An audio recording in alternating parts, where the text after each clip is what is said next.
Assalamualaikum warahmatullahi wabarakatuh. Perkenalkan, nama saya Andra Putrawati. Saya berasal dari Universitas Negeri Padang Cabang Kutai Selatan.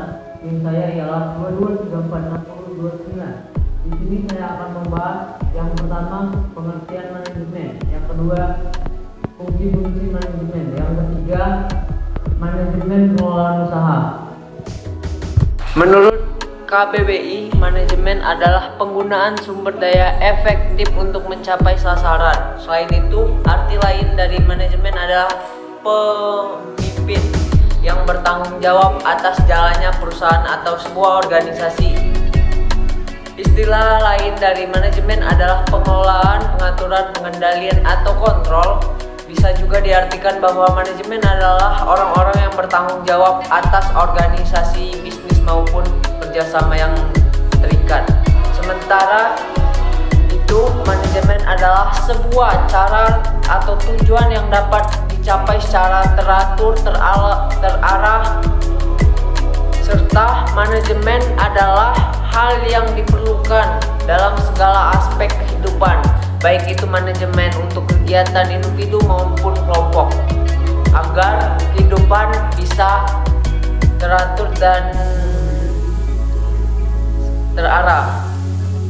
Pengertian manajemen sebenarnya sangat luas. Dari penerapan juga bisa untuk berbagai tujuan. Misalnya diterapkan untuk mengelola waktu agar setiap kegiatan jadi terencana dan bisa dikerjakan dengan sangat kompleks atau dengan yang baik. Secara umum, manajemen adalah sebuah proses yang dilakukan seseorang dalam mengatur kegiatan yang dikerjakan individu ataupun kelompok. Setiap atau manajemen harus dilakukan untuk memenuhi target yang akan dicapai oleh individu atau sebuah kelompok tersebut dalam sebuah kerjasama dengan mengoptimalkan sumber daya yang ada. Bisa dikatakan manajemen adalah mengandung unsur perencanaan, pengaturan, pelaksanaan tujuan yang dicapai. Juga pelaksanaan manajemen itu sendiri yang berupa individu maupun kelompok. Dengan demikian, manajemen adalah sebuah seni mengatur dan merencanakan sesuatu guna mencapai sebuah tujuan. Menurut para ahli, pengertiannya sangat beragam. Seperti Mary Parker Flood, manajemen adalah seni dalam menyelesaikan tugas melalui perantara. Dalam hal ini, manajemen dapat diartikan sebagai kegiatan yang dilakukan secara manajer untuk mengarahkan bawahan atau orang lain untuk menyelesaikan pekerjaan demi tujuan tercapainya sebuah tujuan.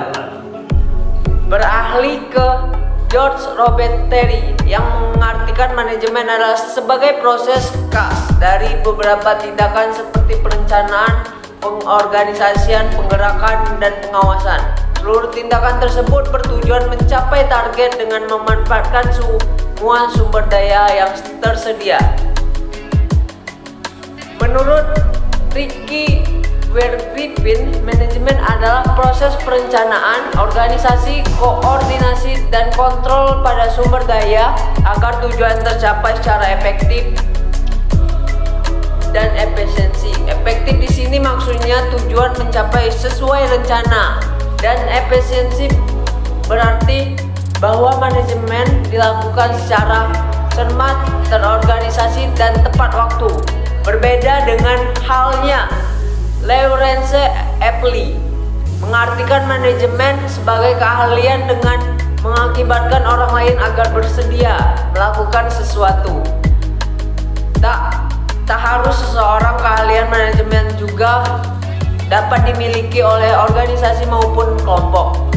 Yang terakhir ialah Hillman berpendapat bahwa manajemen menurut fungsi untuk mencapai suatu target melalui perantara serta melakukan pengawasan. Dengan begitu tujuan dapat tercapai bersama.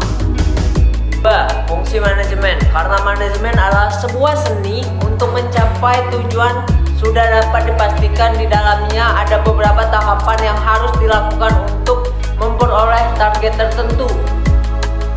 Yaitu, saya akan memperjelas apa itu fungsi tersebut. Yang pertama ialah perencanaan atau sebuah planning. Fungsi pertama dari manajemen adalah perencanaan. Manajemen dibutuhkan untuk penyusun rencana dan strategi ketika akan memulai sebuah kegiatan atau usaha. Perencanaan adalah penentuan terlebih dahulu yang akan dikerjakan. Perencanaan yang baik memuat unsur-unsur pertanyaan 5W plus 1H, yaitu what, why, where, when, who, dan who. Dalam perencanaan, membuat strategi yang dirumuskan untuk mencapai sebuah tujuan. Yang kedua ialah perorganisasian atau organisasi.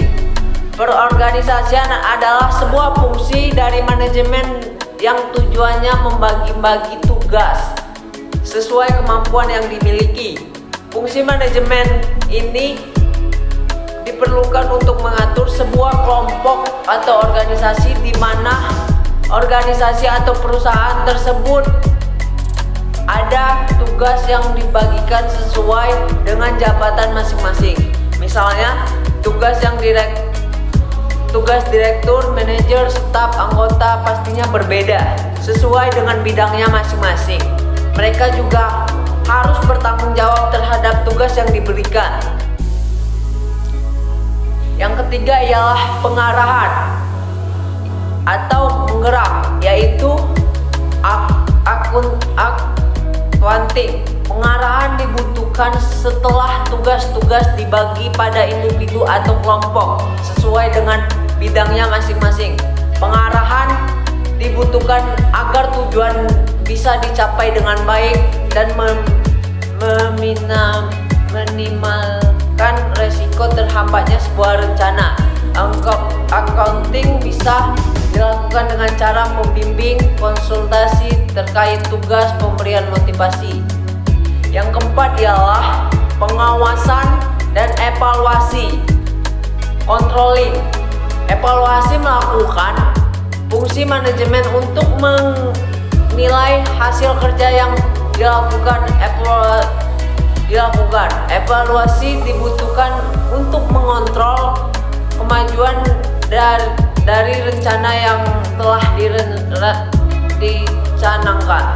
Bisa juga digunakan untuk menilai apakah perlu diadakan perubahan strategi atau tidak. Sementara pengawasan diperlukan agar pekerjaan yang dilakukan mencapai tujuan perusahaan. Tindakan pengawasan umumnya dilakukan untuk mencegah terjadinya penyimpangan dalam sebuah organisasi maupun perusahaan. Penting adanya fungsi manajemen ini sehingga tujuan organisasi dapat tercapai dengan baik dan efektif. Atau yang terakhir, manajemen perusahaan. Di sini saya akan menjelaskan apa itu manajemen perusahaan. Yang pertama ialah menjalankan dengan menilai strategi perencanaan yang telah konsep agar pelaksanaan berjalan sesuai arah. Yang kedua ialah melakukan peninjauan terhadap pelaksana fungsi manajemen, juga cara kerja kelompok ketika menjalankan tugasnya. Yang ketiga ialah melakukan pembaruan terhadap fungsi manajemen terutama pada strategi pelaksanaan. Hal ini dilakukan agar target tetap tercapai apabila ada kendala dalam pelaksanaan itu sendiri. Yang keempat ialah meninjau kekuatan organisasi, mengetahui kelemahan, juga mengantisipasi ancaman yang mungkin terjadi. Yang terakhir ialah membuat sebuah terobosan baru yang berfungsi untuk meningkatkan kinerja kelompok. Inovasi ini tersebut pastinya akan berimbas positif terhadap pencapaian rencana untuk sesuai target. Itu saya akan menjelaskan yang lebih detail lagi. Yang pertama ialah manusia. Dalam kegiatan manajemen sumber daya manusia, membuat rencana dan tujuan yang ingin diraih. Untuk itu, tanpa adanya manusia, kegiatan manajemen tidak akan pernah ada. Yang kedua ialah uang. Uang menjadi unsur penting dalam kegiatan manajemen itu sendiri karena menjadi perantara utama dalam mencapai tujuan. Biaya operasional dalam sebuah kegiatan manajemen tertentu membutuhkan uang agar dapat berjalan dengan baik. Yang ketiga ialah material. Unsur manajemen ini adalah salah satu faktor penting karena kualitas bisnis dipengaruhi oleh kualitas material yang dipilih. Jadi jika material yang dipilih itu buruk, tujuan manajemen itu akan sangat sulit tercapai. Yang keempat ialah mesin. Mesin merupakan unsur lain yang perlu diperhatikan. Dengan adanya mesin atau teknologi, pekerjaan dilakukan dengan sumber manusia akan lebih cepat dan mudah. Tujuan dapat tercapai dengan sangat efektif. Ialah metode. Unsur ini mempengaruhi kinerja dalam sebuah manajemen. Jika metode yang dibuat berdasarkan target, fasilitas, waktu, uang, kegiatan bisnis, dan lain sebagainya, kegiatan manajemen pasti akan berjalan lebih lancar dan sangat baik. Unsur ini juga perlu mendapatkan campur tangan manusia agar tercipta dengan baik dan teratur. Dan yang terakhir ialah pasar. Untuk apa itu pasar? Unsur ini terbilang sangat krusial karena sebuah bisnis hanya dapat berkembang jika telah dikenal di pasaran. Unsur pasar dipengaruhi oleh proses unsur material karena barang atau jasa yang laku harus memiliki kualitas yang sangat baik.